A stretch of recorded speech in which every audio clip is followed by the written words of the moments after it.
Bab 3071. Namun, Arne tidak berusaha meyakinkan orang-orang di sekitarnya. Dia hanya berusaha meyakinkan dirinya sendiri. Dia terengah-engah sambil terus berkata dengan keras, pertandingan ketiga akan segera dimulai. Dia sudah menggunakan semua keberuntungannya pada pertandingan kedua. Kamu benar-benar tidak akan memenangkan pertandingan ketiga. Kamu tidak bisa mendapatkan medali besi hitam. Saat dia mengatakan itu, ekspresi Arne mulai semakin jelas. Seolah-olah apa yang dia katakan pasti akan terjadi. Bahkan Tuhan tidak akan bisa mengubahnya. Semua orang tidak tahu harus berkata apa setelah mendengar itu. Mereka bahkan merasa Arne sangat menyedihkan saat itu. Lagi pula, Lucius hanyalah seorang pejuang pengembara, tetapi dia telah memenangkan 2 ronde.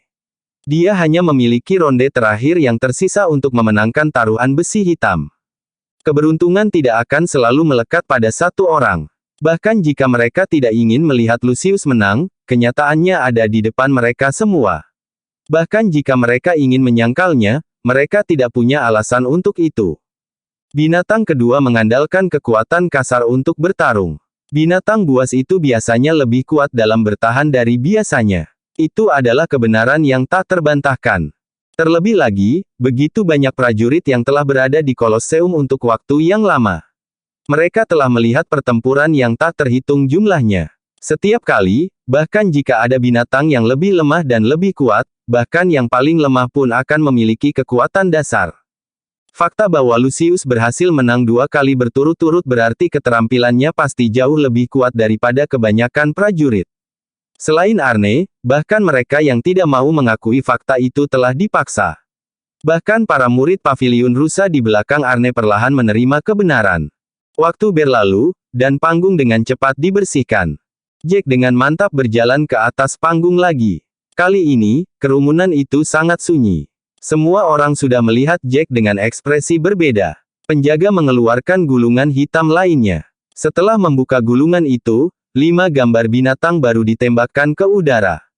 Jack menatap binatang-binatang itu secara mendetail. Dia bersyukur bahwa dia mengenali 2 dari 5 binatang kali ini.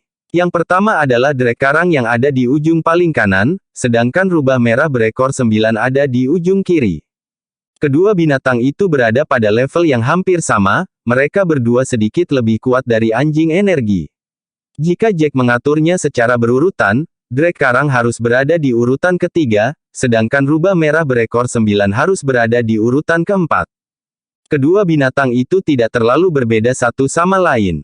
Jika lingkungan cocok dengan rubah, itu mungkin akan bisa bertarung dengan hasil imbang melawan drek atau bahkan memiliki keuntungan. Drek karang berspesialisasi dalam racun. Seluruh tubuhnya dikelilingi oleh gas beracun. Prajurit yang lebih lemah akan mulai mengeluarkan busa di mulutnya saat mereka mendekati drek karang. Tidak butuh waktu lama bagi tubuh mereka untuk berubah menjadi ungu karena racun dan akhirnya mati. Rubah merah berekor 9 berspesialisasi dalam ilusi. Keahliannya yang lahir secara alami disebut ilusi berekor 9. Beberapa prajurit yang lebih lemah secara mental atau spiritual akan segera tenggelam dalam ilusi setelah digunakan. Rubah kemudian akan bersembunyi di bayang-bayang dan mengambil kesempatan untuk menggigit leher prajurit itu, membunuhnya dalam sekejap. Tak satu pun dari binatang buas itu mudah dihadapi, tetapi mereka tidak terlalu sulit bagi Jack. Dia kemudian memutuskan hanya dalam beberapa saat ketika dia menunjuk tepat ke rubah merah berekor 9. Bab 3072. Sama seperti sebelumnya, dibandingkan dengan yang lain, Jack telah memilih binatang itu dengan sangat cepat. Dia jelas memiliki 5 menit untuk memilih, tetapi dia hanya memilih satu dengan cepat. Namun, kali ini para penonton anehnya sepi. Tidak satu pun dari mereka menyuarakan sentimen yang berlawanan. Kebenaran diperlihatkan untuk mereka semua lihat. Semakin mereka meragukan Jack, semakin besar pukulan yang mereka terima. Ketika datang ke prajurit pengembara ini, apapun bisa terjadi. Ketika rubah merah berekor 9 mengeras, para penonton sudah benar-benar diam. Tubuh rubah benar-benar merah, dan bulunya sangat cerah. Dibandingkan dengan betapa ganasnya binatang buas lainnya, rubah tampak jauh lebih jinak. Pada pemeriksaan lebih dekat, sepertinya ada sedikit pesona manusia pada rubah. Namun, tidak peduli betapa bagusnya rubah itu tetaplah seekor binatang buas di mata Jack. Setelah rubah berekor 9 jatuh ke tanah, ia berdiri di ujung panggung yang berlawanan dengan Jack. Rubah itu cukup pintar. Kecerdasannya mirip dengan manusia remaja. Bahkan jika rubah berekor 9 hanya terdiri dari energi, ia masih mempertahankan beberapa kecerdasan rubah asli. Itu memberi Jack pandangan sekilas saat kilatan yang sangat licik terlihat di matanya. Jack mengangkat alis, tidak membayar apa yang dipikirkan binatang itu. Rubah itu mondar-mandir dengan ringan, sepertinya menunggu sesuatu, tampak seperti sedang mencoba mencari tahu. Namun, tidak peduli seberapa jauh dia berjalan, matanya selalu tertuju padanya. Jack menyipitkan matanya, ingin tahu apa yang sedang direncanakan rubah. Prajurit lain mungkin akan waspada penuh pada saat itu, waspada terhadap serangan tiba-tiba dari rubah.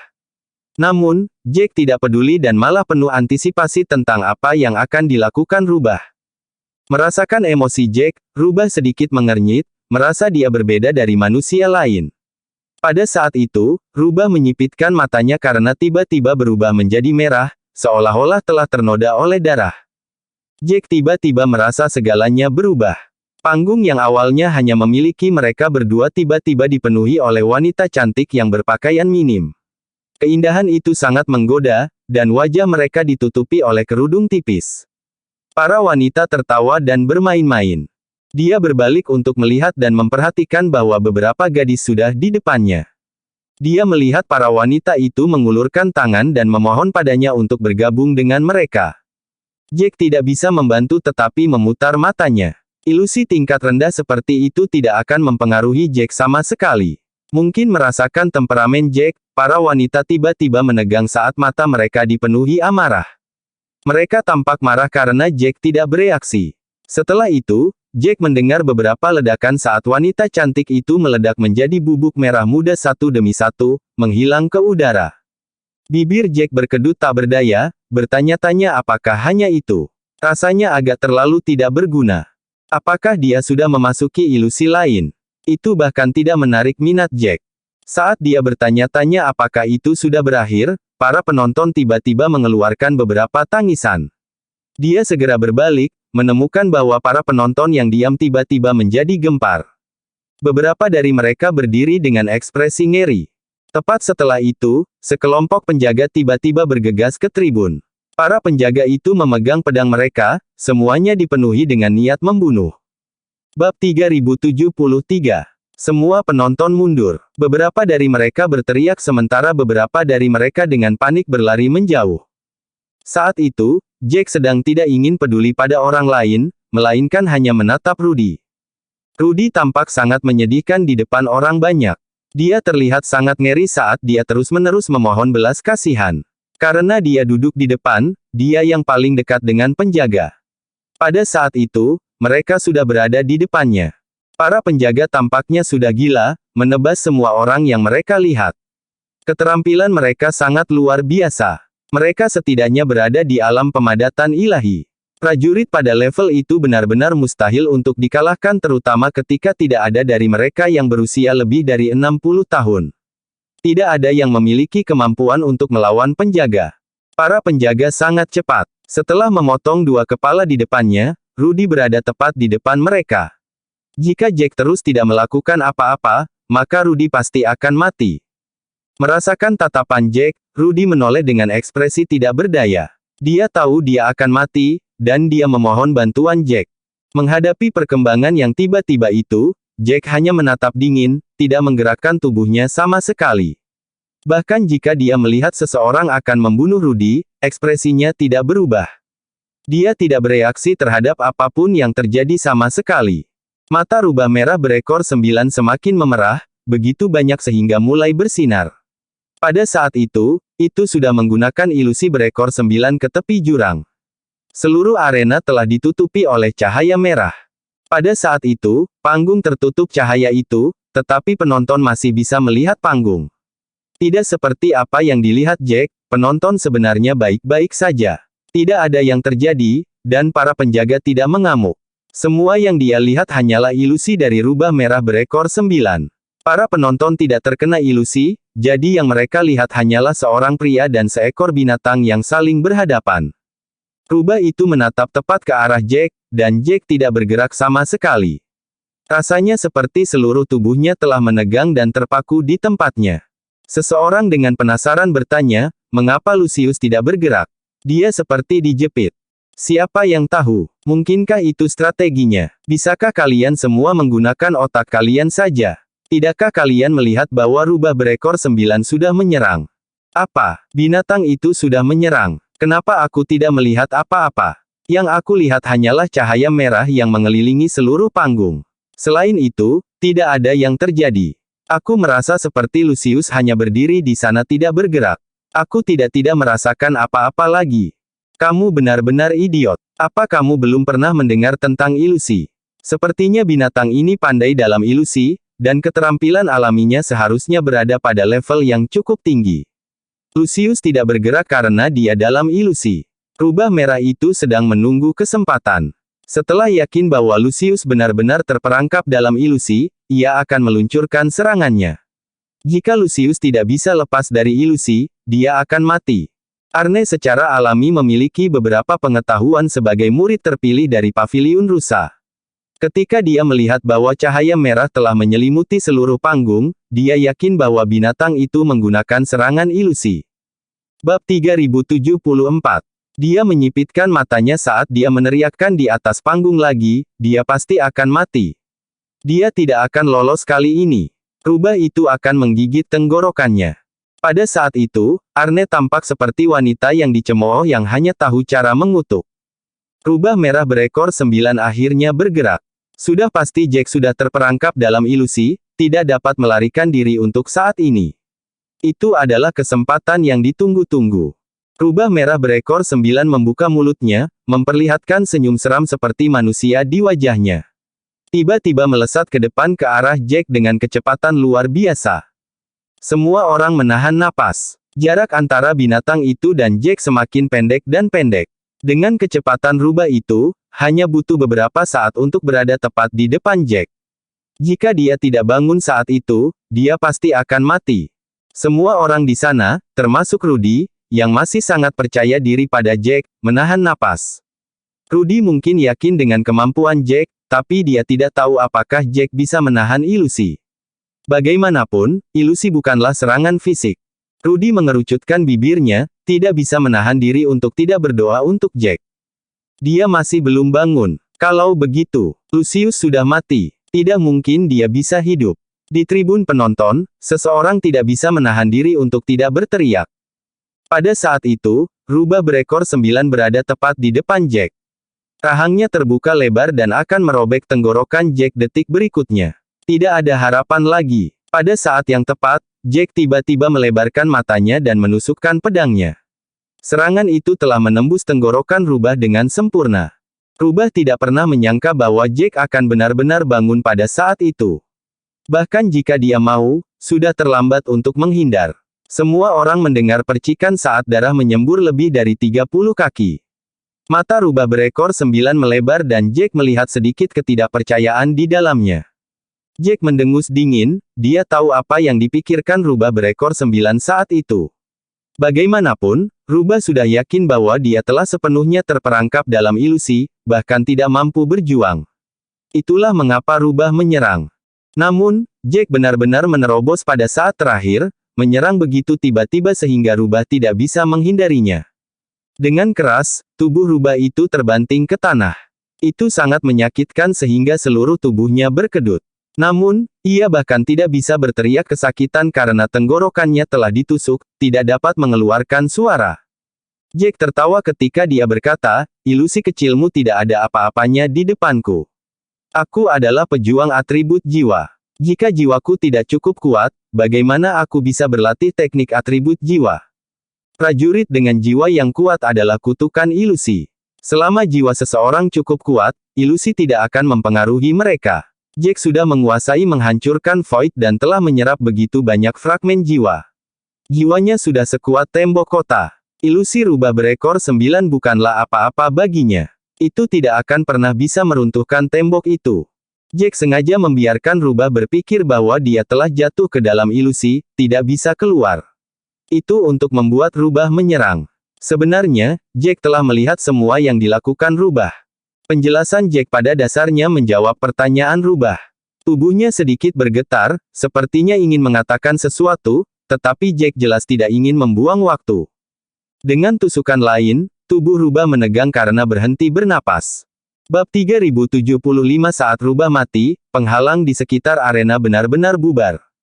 Jack akhirnya menghela nafas lega saat dia menghirup udara dari luar. Hal itu akhirnya dilakukan. Meski ketiga pertandingan itu sebenarnya tidak terlalu sulit bagi Jack, dia tidak ingin membuang waktu lagi di luar kota. Setelah rubah mati, tubuhnya berubah kembali menjadi energi dan diserap oleh kota 100 binatang. Setelah energi telah sepenuhnya diserap, seikat asap hitam tiba-tiba terbentuk di udara. Asapnya semakin tebal dan padat sebelum akhirnya mengembun bersama dan membentuk medali yang kira-kira seukuran setengah telapak tangan. Jack mengulurkan tangan dan medali itu jatuh ke tangannya. Itu adalah medali besi hitam yang terkenal. Itu adalah kehormatan tertinggi di luar kota. Dia tidak merasakan apa-apa ketika dia melihat orang lain dengan itu sebelumnya, tetapi sekarang dia mendapatkannya sendiri, dia sebenarnya cukup gembira. Bibirnya sedikit melengkung saat dia berjalan ke arah Rudy. Rudy sudah melambaikan tangannya dengan penuh semangat saat dia berteriak, tetapi Jack tidak bisa mendengarnya karena jaraknya yang jauh. Jack hanya mengangguk padanya sebelum dia memasukkan medali di tangannya ke dalam biji mustard. Dia tidak berencana memakainya karena itu menarik terlalu banyak perhatian. Itu hanya akan mengundang tatapan iri dan kekaguman dari orang lain, tapi dia tidak peduli tentang itu. Dimanapun dia mau, Jack hanya ingin tetap low profile. Itu karena menarik perhatian tanpa latar belakang hanya akan mengundang masalah tanpa akhir. Jika bukan karena itu, Jack tidak akan mengubah nama dan penampilannya. 3 pertandingan sudah berakhir, jadi semua argumen dan pertengkaran sebelumnya telah kehilangan semua artinya. Hasilnya keluar. Jack telah menang. Dia telah menang dengan sangat mudah. Selain pertandingan pertama yang memakan waktu, pertandingan kedua dan ketiga berlangsung cepat. Dia hanya menggunakan 3 serangan secara total.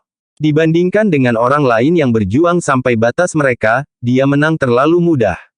Itu sangat mudah sehingga banyak penonton tidak percaya apa yang mereka lihat adalah nyata. Mereka merasa seperti sedang bermimpi. Dia menang. Dia benar-benar menang.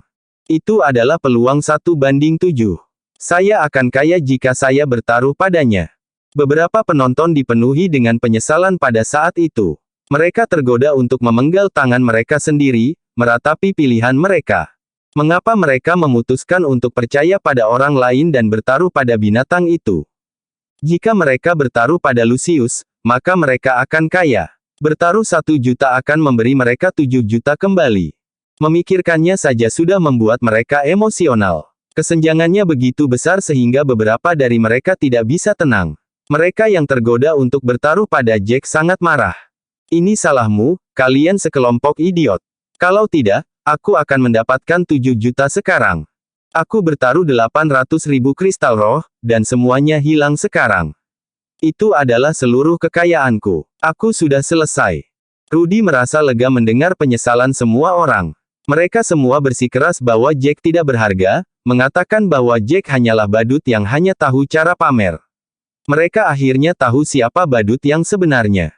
Bab 3076. Berkat rasa frustrasi yang dideritanya sebelumnya, Rudy tidak mau lagi menanggungnya. Dia tertawa dingin saat dia berdiri dari tempat duduknya. Sama seperti bagaimana Arne bertindak sebelum ini, dia langsung menuju ke tengah tribun penonton. Rudy berteriak sambil berjalan, apakah kalian semua tahu kepada siapa kalian harus mengarahkan kebencian? Siapa yang paling banyak menghasut semua orang, berbicara seolah-olah dia yang paling tahu di dunia. Dia bahkan mengancam kalian semua untuk tidak melakukannya, pertaruhkan kristal rohmu pada Lucius. Kata-katanya diarahkan ke Arne. Dengan apa yang dikatakan Rudy, semua orang akhirnya ingat apa yang telah dilakukan Arne sebelumnya.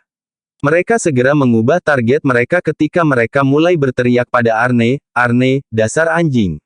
Adalah satu hal bagimu untuk berpikir bahwa Lucius tidak akan menang. Mengapa kamu mencoba membuat kami tidak percaya padanya juga? Itu karena dendammu padanya. Itulah satu-satunya alasan kau menyeret kami untuk melawan Lucius juga. Tanganmu kotor. Itu karena kami mendengarkan spekulasimu yang tidak berdasar sehingga kami akhirnya membuat pilihan yang salah. Ini semua salahmu.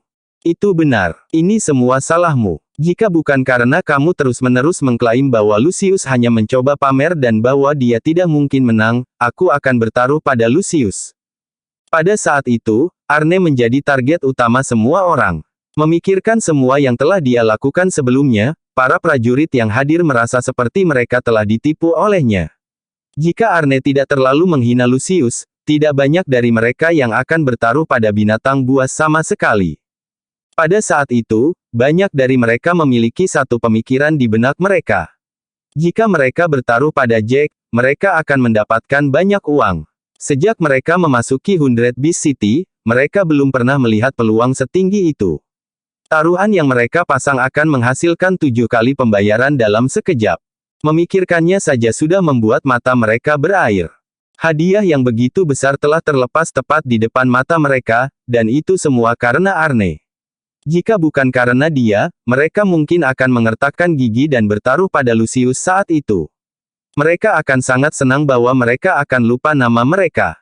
Jika mereka menginvestasikan 1 juta kristal roh, mereka akan mendapatkan 7 juta kembali, meningkatkan jumlahnya 7 kali lipat dalam sekali jalan. Dengan frustrasi, semuanya menguap saat mereka kehilangan taruhan. Jika itu tidak mempengaruhi keuntungan mereka, mereka mungkin takut dengan latar belakang Arne. Namun, pada saat itu, dompet mereka sangat terpengaruh. Banyak yang mulai menjadi marah saat mereka mengesampingkan kekhawatiran mereka. Jika hukum kota tidak ada, banyak dari mereka mungkin telah menyerang Arne untuk melampiaskan rasa frustrasi mereka. Mendengar keluhan orang lain, tidak ada seorang pun dari paviliun rusa yang berani mengatakan apapun. Bagaimanapun, mereka tahu betul bahwa itu semua berkat tindakan Arne. Bahkan jika mereka semua menangis untuk kepala Arne, pada akhirnya, Arne hanya menyuarakan pikiran batinnya dan tidak menekan mereka untuk bertaruh pada binatang buas. Paviliun rusa yakin bahwa kehilangan mereka adalah karena keputusan mereka sendiri. Tentu saja, mereka tidak berani menyuarakan itu sama sekali. Jika mereka melakukannya, situasinya bisa menjadi tidak terkendali, dan mereka mungkin akan dicaci maki oleh semua prajurit yang hadir saat itu juga.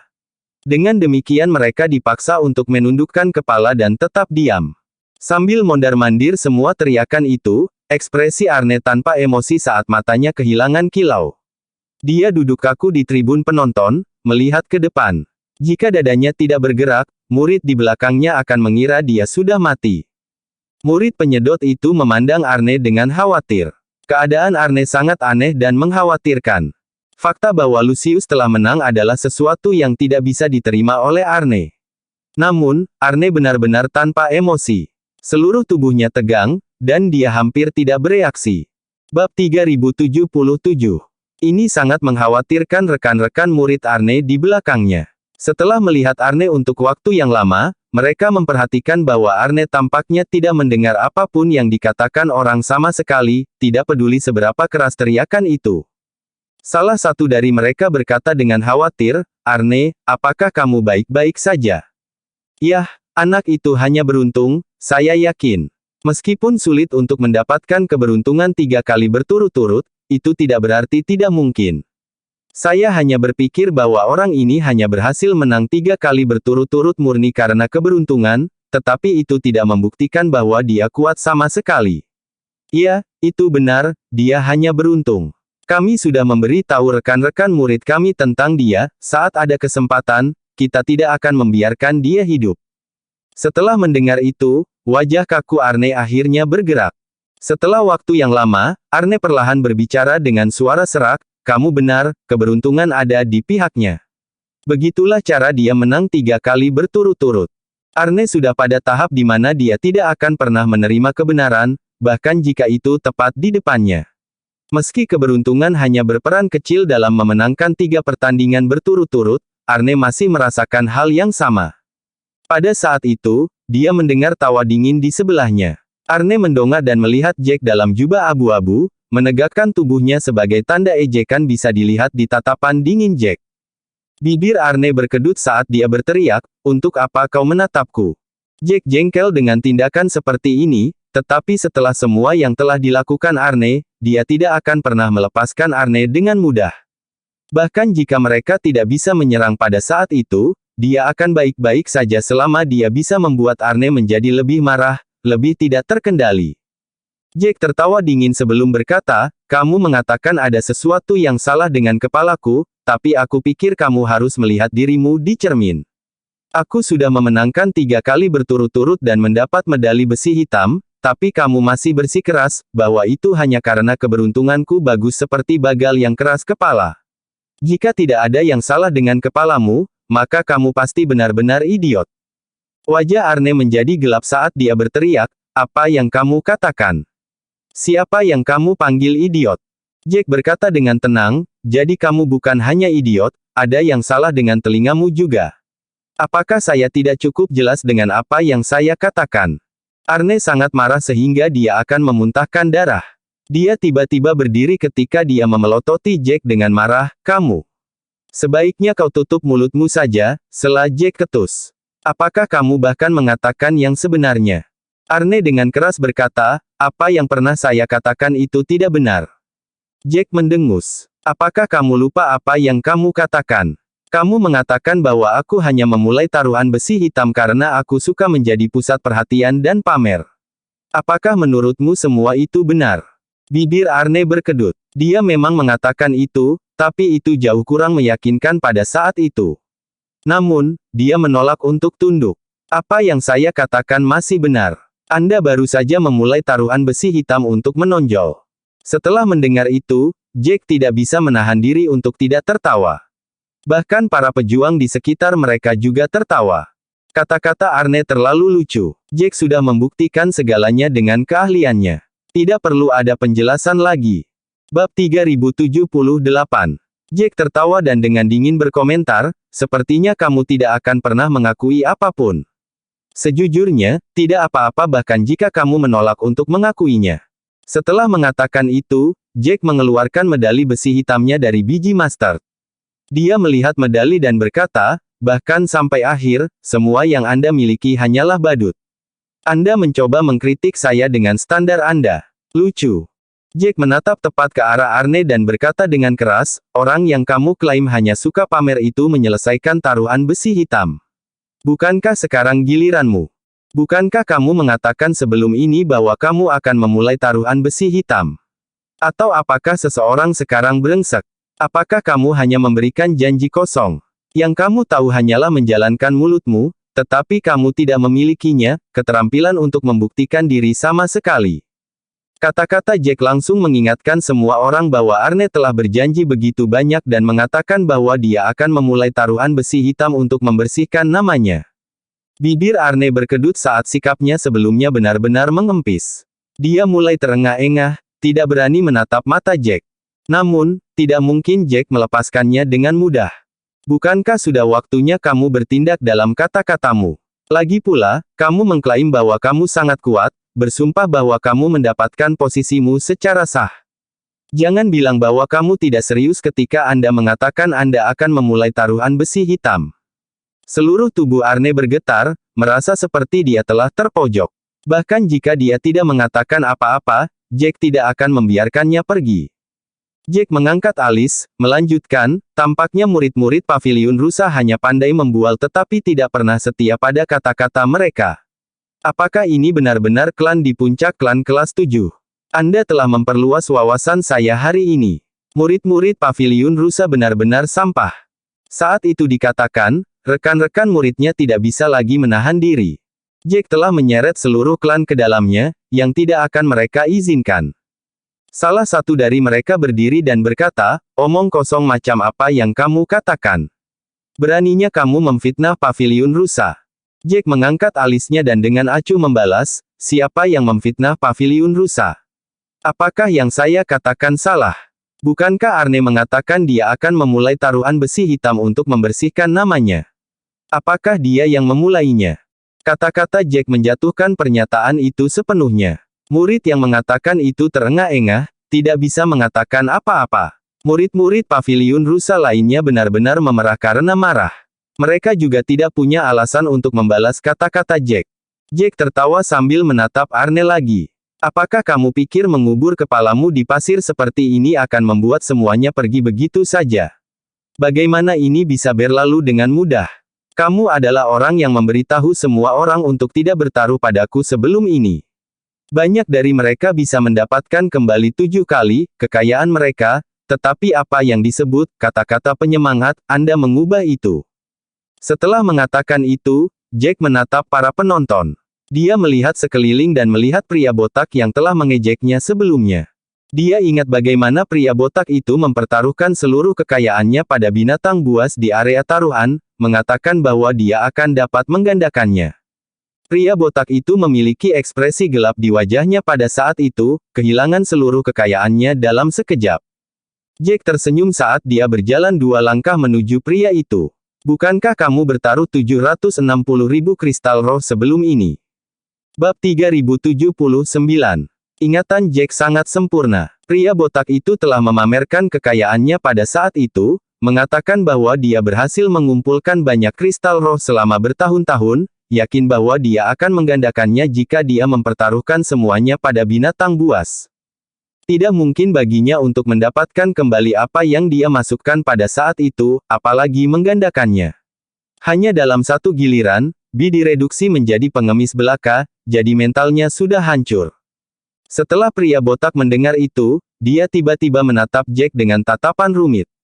Bibirnya berkedut saat dia dipenuhi dengan penyesalan.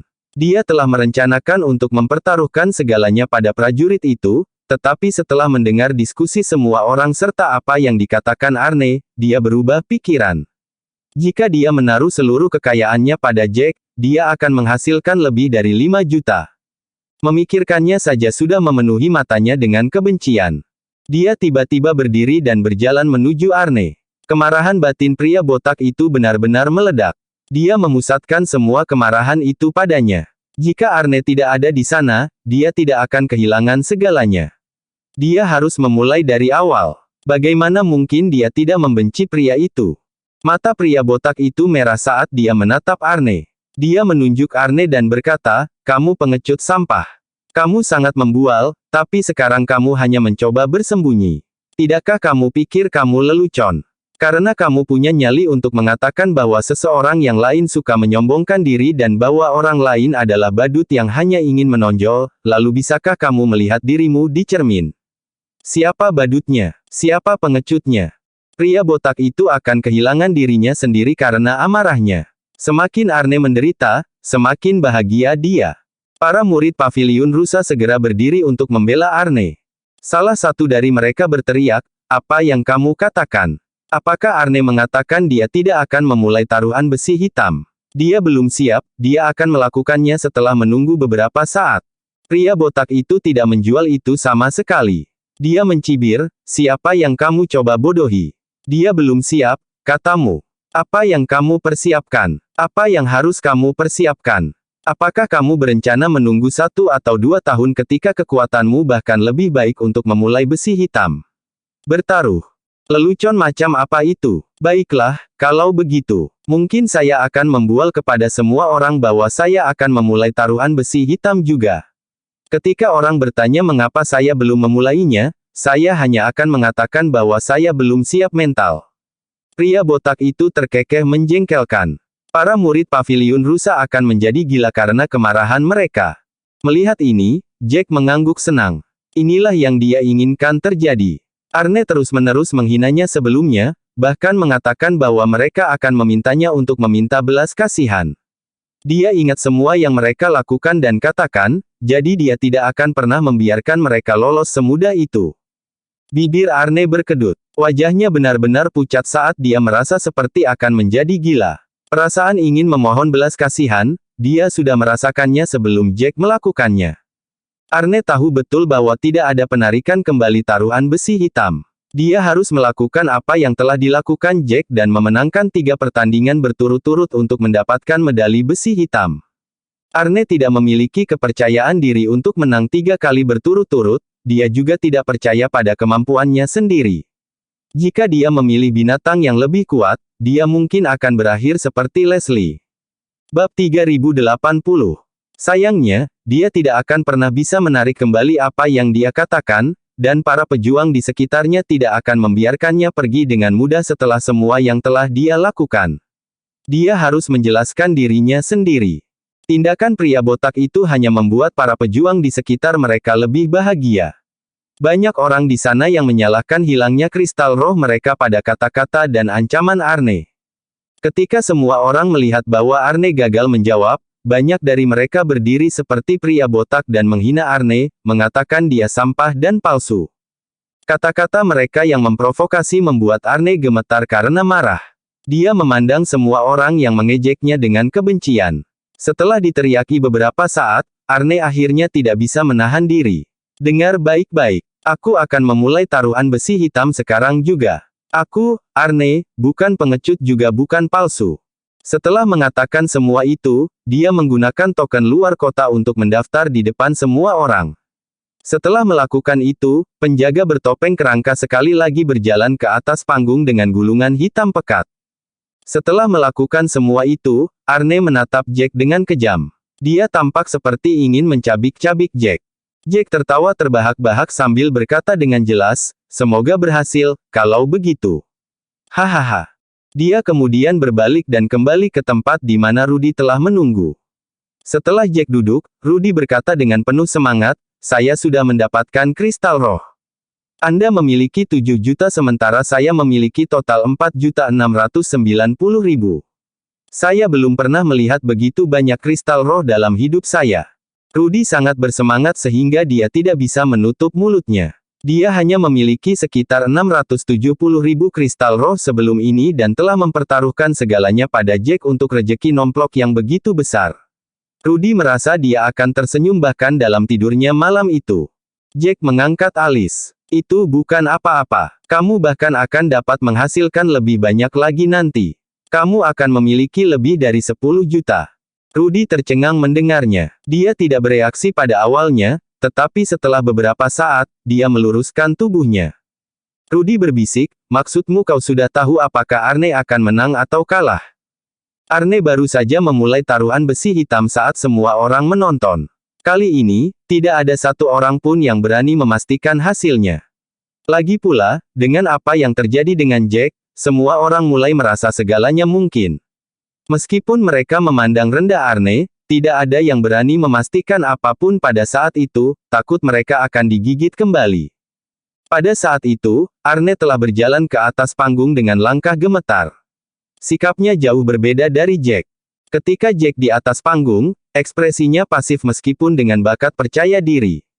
Arne, di sisi lain, memiliki wajah cekung seolah-olah dia baru saja kehilangan semua yang dia sayangi. Penjaga membuka gulungan hitam dan mengumumkan aturan seperti sebelumnya. Sebagian besar tidak relevan, dan hanya bagian terakhir yang penting. Peluang prajurit itu 1:4, dan peluang binatang itu 1:2. Prajurit itu punya waktu 5 menit untuk memilih binatang buas yang akan dia hadapi. Gambar 5 binatang kemudian muncul di udara. Bersambung.